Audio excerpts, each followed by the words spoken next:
The government says the armed forces will be used to help stop people crossing the channel in small boats. It means Navy ships will patrol the channel with much more sophisticated surveillance technology. Up to now, Border Force has been limited to just 5 cutters.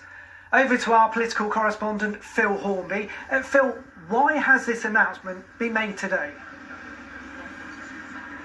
Well, the government say this is an urgent problem and the MOD or the military will make a big difference. The government's critics say this announcement is an attempt to announce some sort of populist policy in a desperate attempt to shore up a beleaguered Prime Minister. Here's the Home Secretary. My decision to bring the MOD in is vindication, effectively, that we need to absolutely strengthen our defences in the Channel. We want to stop illegal crossings. People are dying in the Channel. And there's yet more talk today of processing asylum seekers in foreign countries, even in Africa, which Labour says A is wrong and B won't work. Any truth in the reports that the government wants to have asylum seekers processed offshore in countries like the Gambia? This government considers all options in terms of outsourcing, processing, and how we actually remove as well people with no legal basis to be in our country.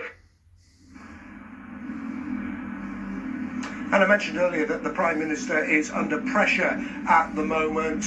At the weekend, the Tory MP for East Worthing and Shoreham, Tim Lawton, broke cover on Twitter saying this: "I've regretfully come to the conclusion that Boris Johnson's position is now untenable, that he his resignation, is the only thing that will bring an end to this sorry episode." He says he's working with other colleagues to try to achieve this. And a senior member of Mr. Lawton's party down in Sussex, who was campaigning with him at the weekend, said, "We just want this to be over. If it isn't sorted soon, we will not win any seats in the local elections that are coming up in May." The other South East MP who's called for Mr Johnson's resignation is Sir Roger Gale. Like all MPs, he's been inundated with emails over this weekend.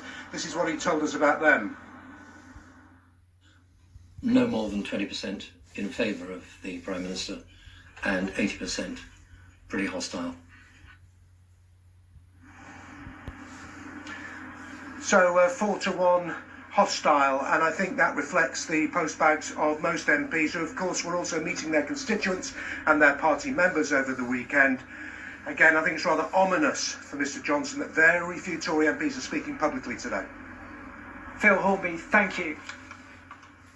In other news, 2 drug dealers